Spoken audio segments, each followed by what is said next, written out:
जिस प्रकार से मणिपुर में बर्बरतापूर्वक 2 महिलाओं के साथ व्यवहार किया गया, उसके बाद प्रधानमंत्री मोदी जी आते हैं और कहते हैं कि ये कतई ही बर्दाश्त करने वाली बात नहीं है।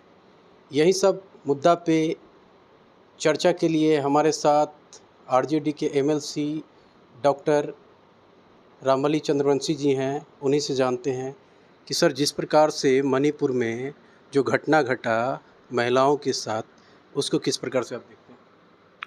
देखिए, मणिपुर की घटना कोई अप्रत्याशित नहीं है। जी। बहुत पहले से कई महीनों से मणिपुर में हिंसा और प्रतिहिंसा का दौर जारी था। प्रधानमंत्री जी को संज्ञान लेना चाहिए था। जब स्टेट के कंट्रोल से बाहर हो रहा है चीज़ें, तो 356 का धारा का इस्तेमाल होना चाहिए था। और आज जब ये गर्दन पानी से ऊपर बह गया, यानी कि जिस तरह से भारतीय संस्कृति में महिलाओं का अपमानित होना पड़ा, वो पूरा दुनिया में भारत एक बार शर्मसार हुआ है कि भारत में इस तरह की घटनाएं घटती है और पूरा भारत आज शर्म से चेहरा छुपा रहा है। इसके लिए दोषी कोई ना कोई तो ज़रूर है। अब जब सुप्रीम कोर्ट संज्ञान ले रही है, तब भारत के प्रधानमंत्री चिंता व्यक्त कर रहे हैं। अभी भी चिंता व्यक्त कर रहे हैं, कोई कार्रवाई नहीं कर रहे हैं। अभी अपेक्षा ये थी प्रधानमंत्री जी से कि यह चाहे किसी की पार्टी की सरकार हो, पार्टी महत्वपूर्ण नहीं है अभी यहाँ पर है कि सरकार को विधि व्यवस्था को तुरंत एक नॉर्मल करना चाहिए और जो इसके लिए जिम्मेवार है उनको अविलंब स्पीडी ट्रायल करा करके उनको फांसी की सज़ा देना, ताकि इस घटना के बाद एक संदेश जाए भारत में कि इस तरह के घिनौना हरकत करने पर इस तरह के कार्रवाई होती है।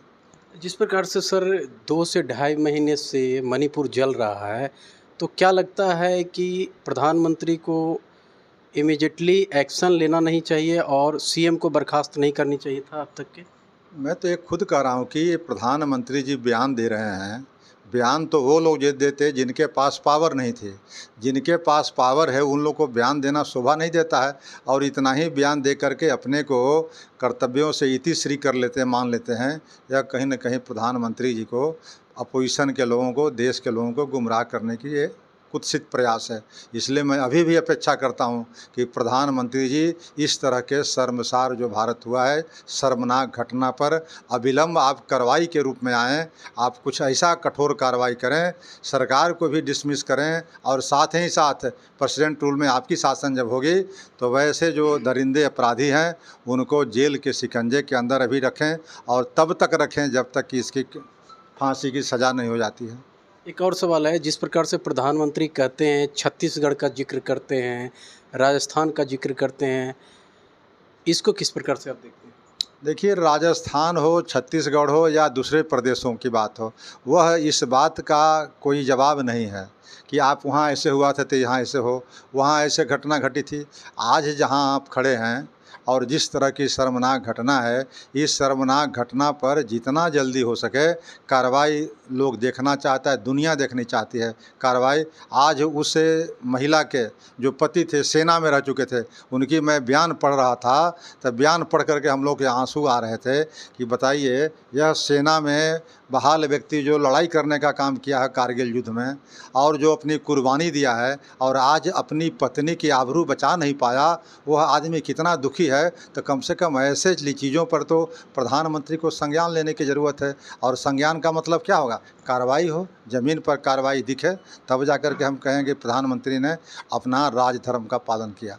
जिस प्रकार से अमित शाह भी 2-3 दिन रह के आए थे पहले, और उन्होंने आके कहा कि स्थिति सामान्य है, तो क्या लगता है कि वहाँ के चीफ मिनिस्टर कहीं न कहीं प्रधानमंत्री या गृह मंत्री को सही रूप से संदेश नहीं दे पाए मणिपुर के हालात के बारे में? देखिए, ये भारत जान चुका है कि भारत के जो गृह मंत्री अमित शाह जी हैं, अमित शाह जी किसी तरह बाय हुक और क्रूज चाहते हैं कि पूरे भारतवर्ष में हम भगवा ध्वज फहरा दें। इसके लिए चाहे जिस स्तर पर उनको जाना पड़े, जो भी कार्रवाई करना पड़े, वो कार्रवाई करते हैं। वो नैतिकता की बात छोड़ दीजिए, लोकतंत्र की लोक लाज जो होता है उसको भी छोड़ दीजिए, और विधि व्यवस्था की भी छोड़ दीजिए। सिर्फ भारत के स्वराष्ट्र मंत्री इसलिए बने हैं कि भारत में भगवा ध्वज फहरा दें और भारत को हिंदू राष्ट्र बना दें। यही उनका मकसद है, यही उनका एजेंडा है। इसको एजेंडा को लागू करने के लिए जितना भी तरह के क्राइम करना पड़ता है, जितना भी तरह के समझौता करना पड़ता है, कर रहे हैं। इसलिए यह अमित शाह जी के प्रति लोगों के मन में श्रद्धा जो थी शुरू में, एक मजबूत गृह मंत्री मिला है, लेकिन वह मजबूत नहीं, वह बहुत ही दूसरे कदम के मिले जो खुद ताड़ी पार थे। वो क्या है, उनसे अपेक्षा की जा सकती है। खुद उनको जिला बदर किया गया था उनके हरकतों के कारण। इसलिए वैसे गृह मंत्री